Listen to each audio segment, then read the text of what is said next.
Hi, I'm Ian with Mixed Match TCG, and thanks for clicking on the video.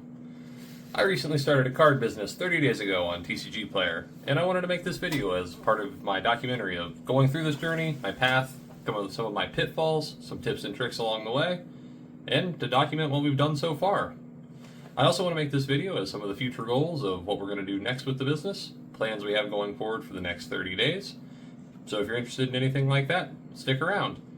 We're going to attempt to do this all in one cut, so, I apologize in advance for any kind of issues or any kind of errors that we might have as we go through.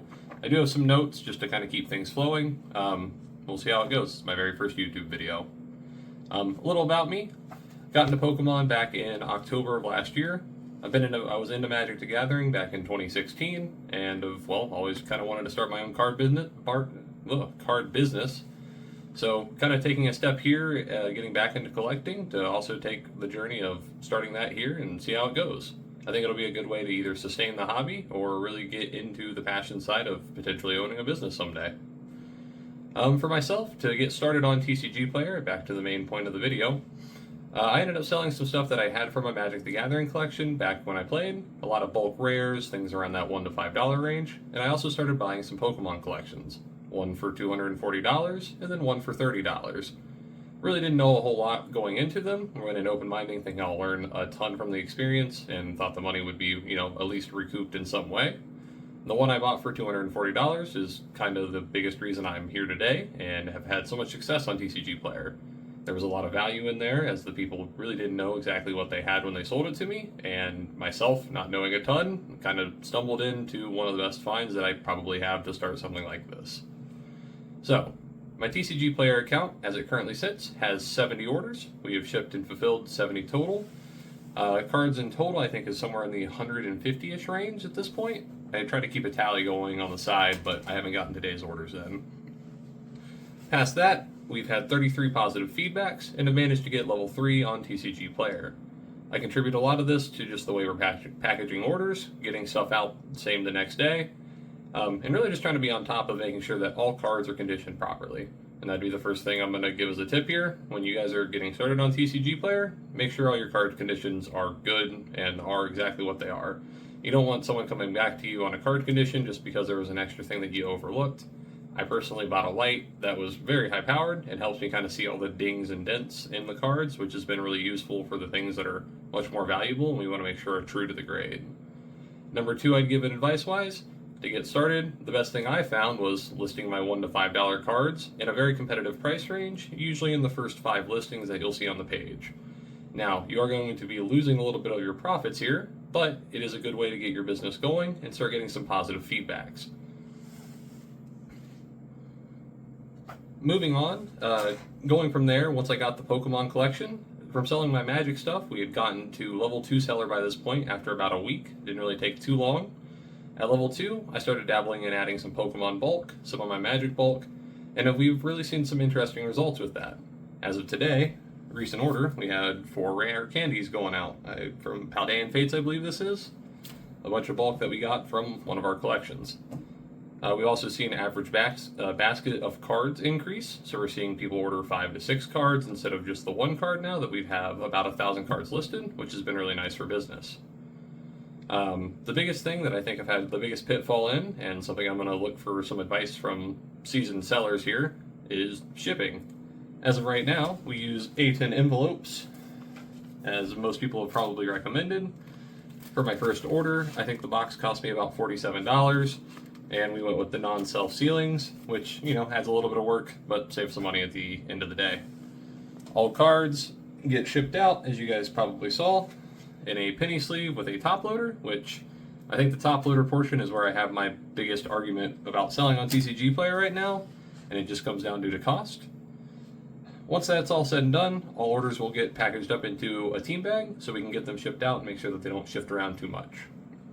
All orders get taped down to the invoice, and I really haven't had any complaints. The biggest thing I'd recommend for new sellers as well, as much as you need stamps, you also need extra ounce stamps for multiple card orders. I've not had any kind of problem shipping up to 9 cards in the mail system with an extra ounce stamp, even not running them as not putting a non-machinable stamp on there. which I'm sure we'll have a debate in the comments about machinable versus non-machinable.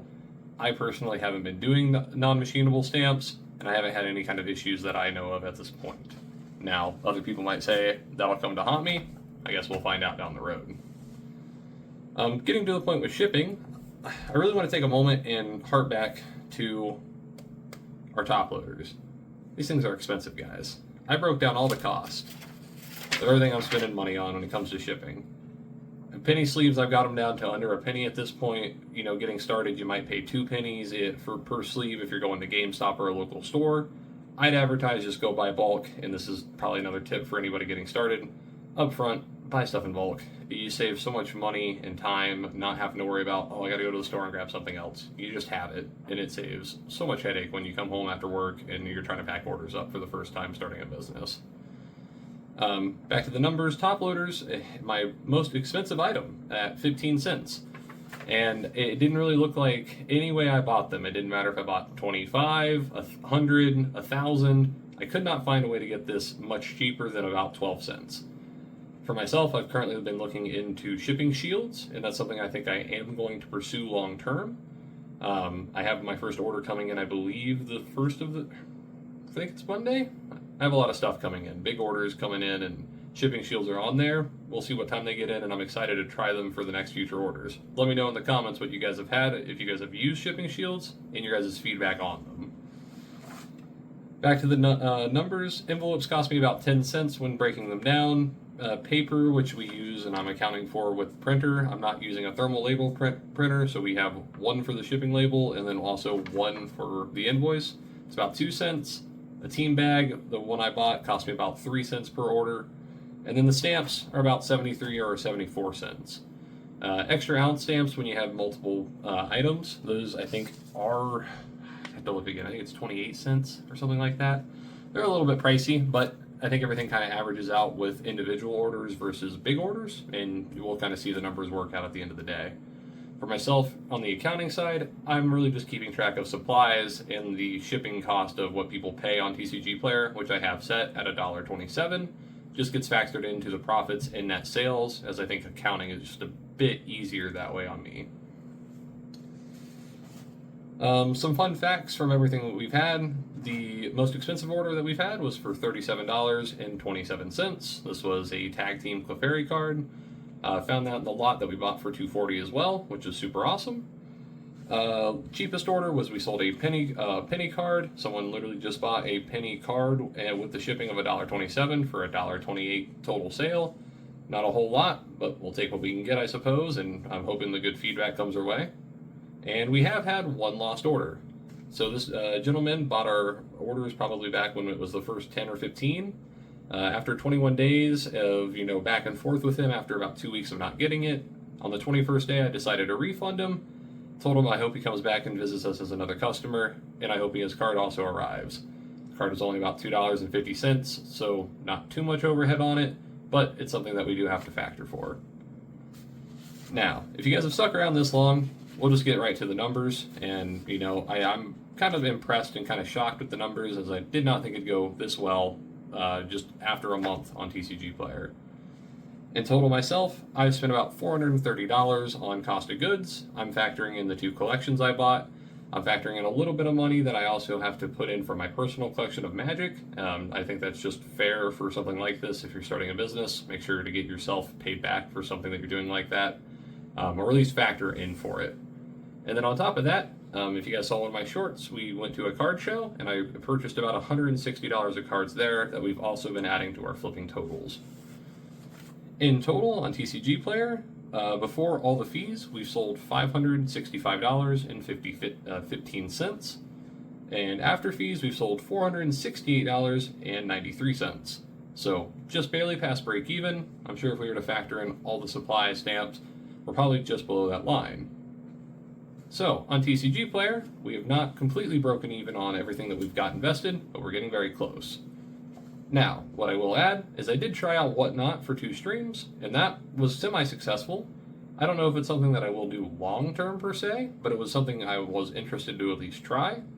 Over there, we sold $150 worth of cards, netting $110 after shipping and fees. that was a nice bump. We sold some more of the expensive cards there, did some dollar auctions. It was a very interesting experience. Like I said, we might go back to it in the future once we kind of get more established. I have a lot of other things on the radar right now. And the last thing that we have was we sold a Bubble Mew.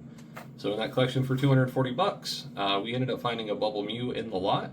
I sold that locally to a collector for $310 cash, which helped me get a lot of the money back early for the collection buy, which, we just kind of put right back into getting things settled and ready for step 2 of what's going to happen and be our next business plan to move.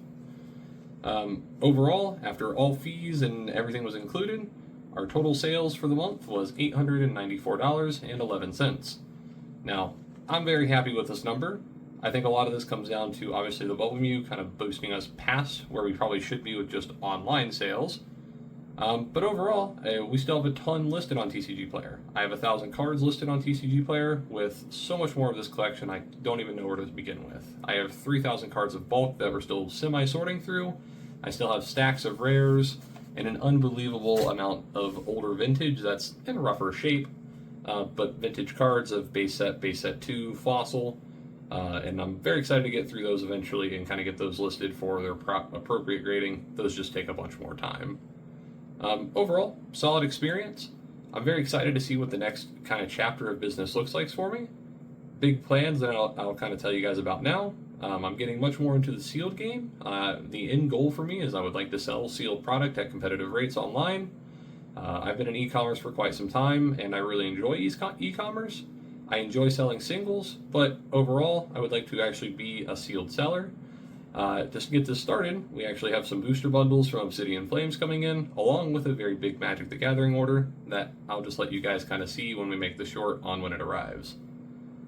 For now, guys, thank you so much for watching if you guys stuck around this long. I know it's probably gotten a bit long in the tooth for the video.